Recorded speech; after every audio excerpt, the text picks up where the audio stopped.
Angasitrahana hatrany tompo lasy tombovafy ny fanaranao tsy tapaka ny fahitalavitry ny MBS ary tonga soa atao anatin'izao fampahalalam-baovao izao manantitra ny araba ho antsika rehetra izay manaraka izany ary mbola ampitiavana hatrany no anasana ianao tsisy araka aminay hatramin'ny farany. Vaovao mikasika ny dian'ireo delegation'ny Rodoben'ny Mpanangana no isantarantsika ny fiarahana amin'izao alina izao no farany natao amin'ny faritany Toliara ny dian'ireo delegation'ny Rodoben'ny Mpanangana tamin'ity fiomanana ny fividianana solombavam-bahoaka ity izay nanolorana tamin'ny fomba ofisialy ireo kandidaty olotry ny antoko-tiako Madagasikara toy izao indrindra ary ny fintin'izay entiny Laurette Berton teo amin'ny sariny Manora Andriamalala. Fidinana ifotony sy fanakekezana ny vahoaka no namarana ny filoha nasionaly ny antoko-tiako Madagasikara ny Rodoben'ny Mpanangana tany amin'ny faritany ny Toliara androany 30 aprily 2022. Ny tafany vantana tamin'ny ponina tao amin'ny fokotany maro izay niteteziny Andriamatoa Marc Ravalomanana no trony ny mpiaradia taminy.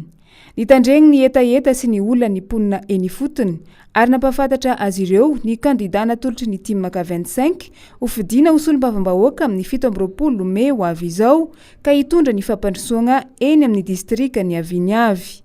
No amafisin'ny filompanorona ny antoko-tiako Madagasikara Andriamatoa Marc Ravalomanana fa zava-dehibe ny fananana solombavam-bahoaka niainga avy amin'ny antoko politika fa tsy mandeha amin'ny alalan'ny tenany manokana. Ho an'ny antoko-tiako Madagasikara dia manana ny fitsipifehezana arahan'ny mpikambana jiaby ary tsy afa-miala amin'izany ny kandida milatsaka amin'ny anaran'ny antoko-tiako Madagasikara. Afaka matoky araka izany ny vahoaka ao Toliara fa olona azo antoka hitondra fanovana sy fampandrosoana ho an'ny distrika jiaby ao anatin'ny faritan'ny Toliara ireo nomena Andriamatoa Marc Ravalomanana ny tsodran'ny ireo. Zava-dehibe mihitsy ny fametrahana solombavam-bahoaka fampahafantarana ny olona hoe anangana firenena vanona isika. Noho izany tsy maintsy le olona hitarika mihitsy aloha isolo tena. Izay ihany tena zavatra lehibe ka ny antony dia tsotra hoe mba tena solombavam-bahoaka voafehy manaraka disipline manana maizy azy izay ny antony. Tsy mba le olona miodikidina fidrafidra mba olom-banona malala tsara izay tokony ataony. Dia izay ny antony hoe mametraka an'izy ireo resaky Madagasikara ary ny farana eto Toliara satria voapetraka daholo tao Antananarivo dia ny tany faritan'ny Tomasina, faritan'ny Mazaga, faritan'ny Fianaratsoa, faritan'ny Aty. Mila olona tena mendrika hiaro ny vahoaka, tombotsoa vahoaka aloha ny aloha fa tsy ny tombotsoa ny tenany. Izay ny ilana ilay fampifanana, izay ny antony anaovana ilay toerana fampifanana ampahafantana tsara inona ny hevitra atao hoe politika. Ny politika dia hevitra asa entina hanasoavana vahoaka. Ny olona tena tokony apetraka ao anatin'izany fandraisana andraikitra lehibe izany dia olona miainga avy any amin'ny antoko politika satria mahalala tsara natao hoe fitsipifehezana ao anatin'ny antoko politika izy ary manana ny etika politika. Ho an'ny tao amin'ny distrika ny Toliara voalohany izao dia 4 mianadahy no miray lisitra kandida natolotry ny Timaka 25 ho fidina ho solombavam-bahoaka ka Rasonirina Elso Jeanette no mitarika izany. Sazalahy Tsianihy no lisitra faharoa ary Tsiantengy Louis Bernard sy Fahatrarambola no lisitra fahatelo sy fahaefatra. Natolotra Ampahibemaso ho fanta-bahoaka izy 4 mianadahy ireo ary nampafantary ny filompanorona ny tiako Madagasikara fa tsy misy afa-tsy Rasonirina Elso Jeanette sy ny mpiray lisitra aminy ihany no nahazo tsodrano avy amin'ny antoko-tiako Madagasikara. Voafehin'ny lalàna mampitsipika mifehy antoko nanolotra azy izy ireo. Tsy noadinoy ny filoha Marc Ravalomanana ihany koa ny nitsidika ny fiangonana Loterana Malagasy tany an-toerana nandritra ny diany nandalovany tany Toliara izao. Izay nikasihany vaovao iny fa mbola hijanona ny Toliara hatrany isika. Isan'ny nanaitra sy nampihetsi-pona Andriamatoa Marc Ravalomanana nijery ny efitrano fianaran'ireo zaza ao amin'ny fokotany Ambondelaka komina Andranovory distrika ny Toliara faharoa nandritra ny fandalovany tany amin'ity toerana ity no niresahany ireo mpampianatra sy iray aman-dren'ny mpianatra ny olan'izy ireo mikasika ny sekoly. Andeha rahantsika ary ny andindin'izay hoentin'ny Germain no menjanary teo amin'ny sariny Manora Andriamalala trany. Tahaka izao ny sekoly fianaran'ny zaza malagasy eto amintsika any amin'ny faritra sy toerana sasany any amin'ny tapany atsimony nosiny. Nandritry ny fandalovan'ny délégation ny Rodoben'ny Mpanangana izay notarian'ny filompanorona ny antokotiko i Madagasikara ka 25 Andriamatoa Marc Ravalomanana tany amin'ny ny lalam-pirenena fahafito iny no nitaraina n'ireo ray aman-drenin'ny mpianatra sy ny mpampianatra ao amin'ny Fokotany Ambondelaka commune Andranovory distrikany Toliara faharoa iny momba ny trano fianarana izy ireo. Tahaka izao ny efitrano sekoly raha jerena avy ety ivelany ary toy izao ny ao anatiny izay hita fa vita amin'ny fotaka ny rindrina raha toka bozaka ny tafo.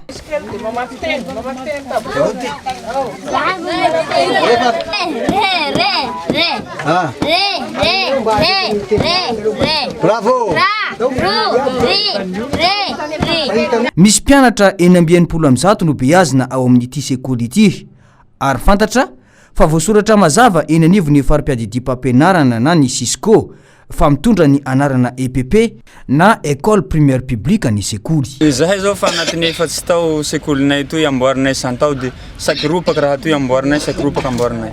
Miisa jay ny ambiny 10 aminay toa. Mpampianatra anaky 5 ty mampianatra aminay toa. De mizara roa reo satria misy préscolaire roe de telo mampianatra jay EPP. Io sekoly ty zany mizara roa satria mianatra maray sasany mianatra hariva ty sasany. Io zany fa efa publique zany l'écolenay. Efa famariky baka amin'ny sekolin'ny Cisco fa tena hoe ara-panjakana izy zany zao efa mana respect zany iaby zany nefa tsy tafitsy zany le raha de somary gagaga avao zay fa antaona maromaro zay zany efa manana kody sekoly ty fa hoe EPP ekolim-panjakana zany. Isan'ny nampihetsi-po n'Andriamatoa Marc Ravalomanana ny zavamisy izay iainan'ireo mponina ao amin'ity tanàna Ambondelaka ity commune Andranovory distrikany Toliara faharoa. Isan'ny teny apetrany sy voaresaka foana mantsy ary targetra raha teo fa raha tiana ny ampivoatra ny fiainan'ny malagasy dia ny fanabeazana ny tokony tsy ho atao ambanin-javatra voalohany indrindra.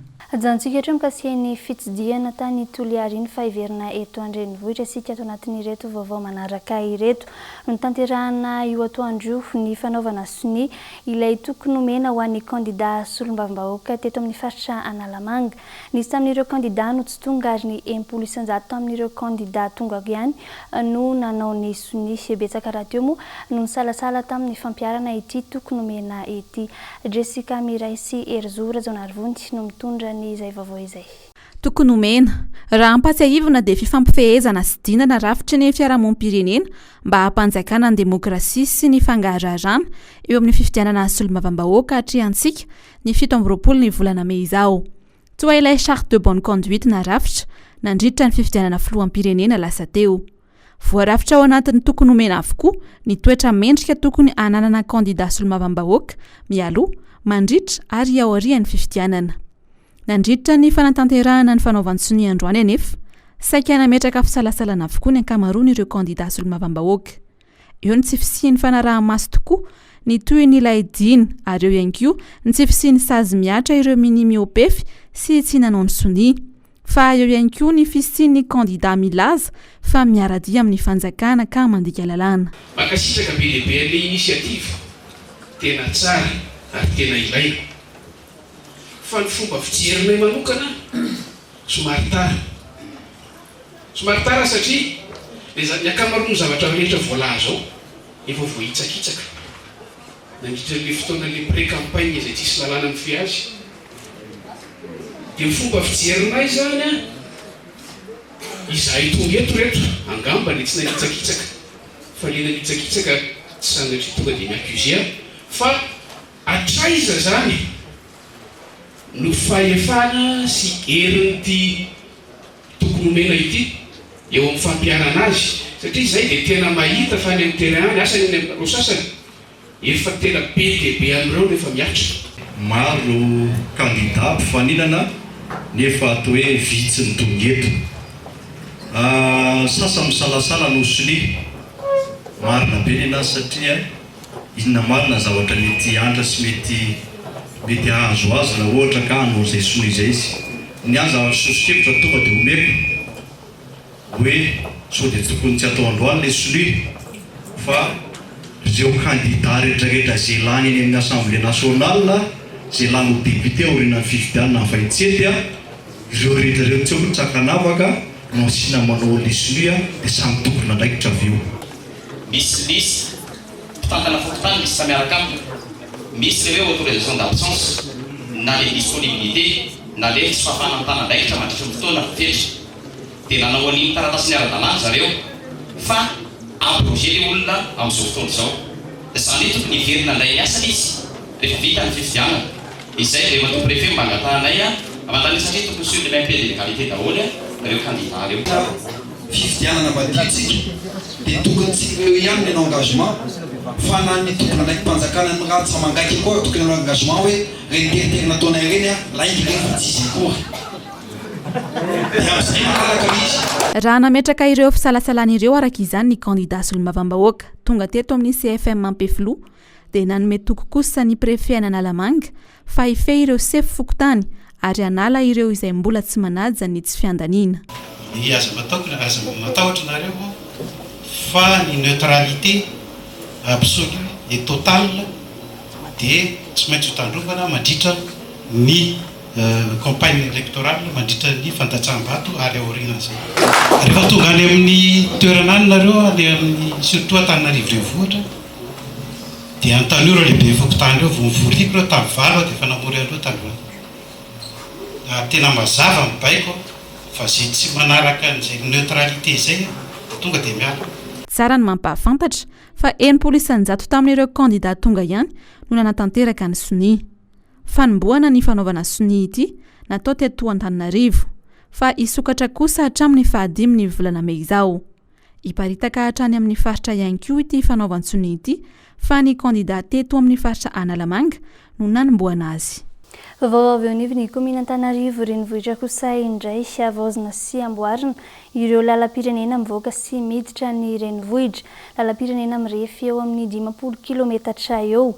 Mandritra ny 10 volana ny faharetan'ny asa ka tafiditra ao anatin'izany ny fanavaozana ny lalam-pirenena voalohany, ny faharoa, ny fahatelo, ny fahaefatra ary ny lalam-pirenena fahafito iny. Tetika asa izay tantanin'ny komina Antananarivo renivohitra moa izy ity Jessica Miray. Lalam-pirenena mivoaka sy miditra ny renivohitra mirefy 50 kilometatra eo no amboarina sy avaozina eto Antananarivo. 10 volana no faharetan'ny asa fanavaozana tanteraka ny lalam-pirenena eto amin'ny tanàna Antananarivo. Lalam-pirenena miditra sy mivoaka ny tanàna izay mirefy eo amin'ny 50 kilometatra eo izy ity dia ny lalam-pirenena voalohany, faharoa, fahatelo sy fahaefatra ary ny lalam-pirenena fahafito. Ny volana Aogositra izao no hifarana ny asa. Akoatra ny fanavaozana ny lalana, voakasika ny fanamboarana ny sisin-dalana na ny trottoir, ny lakan-drano ary ireo fantsona fanariana rano ao ambanin'ny lalana. Ny Banky Européenne momba ny fampiasam-bola na ny Banque Européenne d'Investissement no mpamatsy vola ny asa. Izao tetika asa izao dia tantana ny ARM na Autorité Routière de Madagascar. Fiaraha-miasa eo amin'ny komina Antananarivo renivohitra, ny Ministeran'ny Asa Vaventy manao ny asa kosa ireo orinasa vahiny sy malagasy maromaro. Ny fanambarana ny trottoir zany dia fanombohana ny fanambaran-dalana satria ny lalana rehetrarehetra zany zay efa ataontsika hitantsika ity misy manamboatra trottoir ity zany dia ny route nationale rehetra. Ny route nationale rehetra zay mitsofoka eto amin'ny tanàna Antananarivo zany no amboarina. Ary ny fanamboarana zany tsy hoe tip-top na fanamboarana ampahany fa izy rehetra réhabilitation zany. Dikan'izany zany amboarina ny trottoir, amboarina ny canalisation, amboarina ny lalana. Zay zany no atao eto an-tanàna Antananarivo zany. Route nationale numéro 1, route nationale numéro 2, 3, 4, 7. Zay zany no andray amboarina zany. 50 kilometatra eo no vinavinaina zany ho vita ao anatin'izay. Ny mpamatsy vola moa zany dia ny Banky Européenne zany miaraka amin'ny Ministère ny Travaux Publics zany. Olejana eo amin'izay vaovao eo anivon'ny komina Antananarivo renivohitra izay hatrany isika ankizy misy 700 amin'ny boriboritany fahaefatra no isitraka kopy maimaimpona notsongaina manokana tao anatin'ny fokontany 7 ao anatin'ny boriboritany fahaefatra ireo ankizy ireo ary latsaky ny 12 taona avokoa. Tsara moa ny mampafantatra fa fiara-miasa ny komina Antananarivo renivohitra sy ny Rotary Club ity etsika ity ary mbola tafiditra ihany koa ao anatin'ny vina zatoandro andian'ny faharoany bentanàna Lalaora Valomanana. Mbola miandry ny daty omen'ny tribunal kosa ny famoahana ireo kopy ireo. Dia rahantsika ny antsiprian'izay. mitohatra ny asa fanasoavana amin'ny boriboritany faefatra komina Antananarivo renivohitra. Raha ny androany talata 30 aprily dia nanao ny fizaham-pahasalamana visite examen somatique ho an'ireo zaza latsaky ny 12 taona izay mbola tsy manana kopia. Ny hetsika moa dia fiara-miasa tamin'ny Rotary Club a Korondrano izay angadina ananana sivy nahitana an'izany. Ny farimina tamin'izany ny sampandara samihafa teo anivon'ny commune, teo ny direction de la santé et de l'hygiène izay nanolotra ireo mpitsabo ny izany toe-pahasalaman'ireo zaza. Tafiditra ao anatin'ny dingana iray ho lalovana hoentina hisitraka ny fanomezana ny kopia moa izany fizaham-pahasalamana izany. Matoa nanao ny etsika io dia heverinay fa zava-dehibe mihitsy ao amin'ny fiarahamonina satria monko betsaka ireo malagasy tsy manana taratasy na terrain. Eo amin'ny 700 eo zany ny ankizy nijerena vita ny examen somatique dia miditra indray tsika amin'ilay atao hoe audience foraine miaraka amin'ny zoro amin'ny tribunal. Rehefa zay vita daholo zay zay koa atao ny fizarana an'ilay kopia. Eraky ny Tananarivo zany eraky ny leona boriboritany nindrano zay eo amin'ny 1400 copie de naissance zarainay atsoatsy. Nanamafy kosa teo ankilan'izay ny délégué ny boriboritany faefatra fa ezaka mafy ity hetsika natao androany ity satria dia zaza miisa 700 be zao izay nitsongaina tao anatin'ny fokotany 720 mandrafitra ny boriboritany no azo tombotsoa ary io isa io dia marihana fa isa betsaka indrindra mihoatra amin'ireo boriboritany 5 hafa mandrafitra ny tanàna n'Antananarivo renivohitra. Marihana fa ity hetsika ity dia ao anatin'ny vina 100 andro andehan'ny faharoa ho an'ny ben'ny tanàna Lalao Ravalomanana. Niarahana amin'ny Rotary Club sy ny BMS amin'ny fanaovana visite satria izay moa zany ny tena atao androany nanomboana azy. Maromaro kokoa ny eto amin'ny 4e arrondissement raha miohatra amin'ireo arrondissement hafa. Ny olona manana kopia moa zany dia io kopia io ny maha olombelona ny olona satria rehefa tsy manana kopia izy dia tsy misy milina azo atao, tsy afaka manana karatra izy, tsy afaka misora-panambadiana izy, tsy afaka manao izay tiany ataony rehetra izy satria dia olo-kolokona ohatran'ny zava-boary tsotra rehetra mba tsy tenenana zavatra hafa. Fa rehefa manana kopia kosa izy dia mitovy manana zoa ohatran'ny olombelona miaina rehetra zany satria iny no hamatarana azy. Izay zany eto amin'ny fokontany Ampefiloambodirano dia misaotra ny commune indrindra satria manala fahasarana ny ray aman-dreny amin'ny tsy fananan'ny ankizy kopia satria izay ny mananan'ny ankizy zo kopia dia misaotra betsaka ny firaisana fahaefatra izay tompoko. Raha ny fantatra dia miandry ny daty omeny tribonaly ny famohanana ireo antota taratasy pahaterahana na ny kopia voalaza ireo izay tsy hodila ny volana May ny hanomezana izany ireo zaza. Somary historique kely ivelan-drenivohitra isika eto anatin'ity vaovao manaraka ity vaovao avy anivo ny commune Ambonivohitra Antsirabe nambarany commande ny vondron-toam-pileovana Vakinankaratra nandritra ny fifampiresahana tamin'ireo mpiasan'ity commune ity ny fisian'ny fitantanam-bola tsy ara-dalàna nataony ben'ny tanàna tao an-toerana ary efa voapirofo izany. Etsakilany dia efa miverina manohy ny asa ny ankavitsiana amin'ireo mpiasan'ny commune Ambonivohitra Antsirabe taorian'ny fifampiresahana tamin'ireo zandary izay sy ireo mpiasan'ny commune izay nanao ny fitokonana fitakiana karaman'izy ireo izay mbola tsy voaloha nandritra ny volvolana. Andeha rahantsika ny fanazavana misimisy kokoa kasika izay. Voapirofo ny fisian'ny quittance tsy ara-dalàna nataony ben'ny tanàna ny commune Ambonivohitra Antsirabe sy ny ekipany. Hoy ny commande ny vondron-toam-pileovana Vakinankaratra nandritra ny fifampiresahana tamin'ireo mpiasa ny commune Antsirabe izay manao ny fitokonana amin'izao. Afaka manokatra fanadihadiana avy hatrany amin'ny alalan'ny GAPJ eo anivon'ny zandary ary mpiakatra izany eo anivon'ny fitsarana satria tsy ara-dalàna izany. Isan'ny nafalin'ny mpiasa io vaovao io ary dia no amafisiny solotenan'ny mpiasan'ny commune fa efatra amin'ny taona 2024 no nanaovan'izy ireo ny fanamariana io zavatra tsy ara-dalàna izay nataony ben'ny tanàna io saingy noho ny fisian'ny kolikoly avy lenta dia ny galabina teny foana ny ben'ny tanàna ary tsy nisy niditra tany amin'ny tahirim-bola-panjakana ny vola rehetra tao amin'ny commune ka nahatonga ny tsy fandraisan'ny mpiasan'ny karama efa mananika ny 10 volana izao. efa nisy ny fandidinany be ny tanàna sy ny ekipany mba hanonitra ny vola mitentina 7.700 tapilisary ary saingy nangingina teo an-trany izany ary dia notsahivin'ireo mpiasa indray. Fa nandritra ny fihaonana teo amin'ireo zandary sy ireo mpiasa ny komina ireo an-trany dia nisy ny fepetra noraisy ny zandary manoloana ny fiparitahany fako etseroa sy ny fikatson'ny asa eo anivon'ny komina izay mampitaraina ireo mponina ao amin'ity komina ambonivohitra Antsirabe ity. Nisy ny fanerena ny amoana ireo fiara be mpitatitra fako ary efa misy asa vitsivitsy mandeha ihany koa ao amin'ity komina ity amin'izao fotoana izao rehefa ny fampiresaka ny rotonta. Tanjona moa ny itazomana ny fahadiovana raha nambarany lehiben'ny zandary satria efa diso miparitaka loatra ny fako erana Antsirabe indrindra fataoriny ny fetin'ny Paska iny. Ankoatr'izay ihany koa dia efa mihoatra ny 2 arivo mahery ny taratasy filazam-pahafatesana sy ny fahaterahana tsy mbola voarakitra anaty boky ka nahatonga ny fanerena ireo mpiasa ireo mba handray ny asany. Atreto dia milamina aloha ny mpiasa saingy mbola mitohy ny fitokonana na dia eo azy izany satria mbola mitaky ny vola karamany nandritra ny 10 volana hatrany izy ireo. Lafim-baovao hafa kosa indray ankalazaina isaky ny 27 ny volana aprily ny andro maneran-tany ho an'ny fisorohana sy ny fiahiana ara-pahasalamana eo anivo ny toeram-piasana. No ity daty ity izay nitotona ho andro alahady kosa dia nitanterahana androany ny fankalazana izany ary tetsy amin'ny parvy Analakely no nanamariana izany. Nisy moa nandritra izany ny fampiratiana izay nataon'ireo orinasa miasa eo amin'ny fiahiana ny fahasalamana eny anivon'ny orinasa. Jessica Miray sy Erzo Ratsonarfony. Ny daty ny 27 ny volana aprily no andro maneran-tany ho an'ny fisorohana sy fiahiana ny ara-pahasalamana eny anivon'ny orinasa.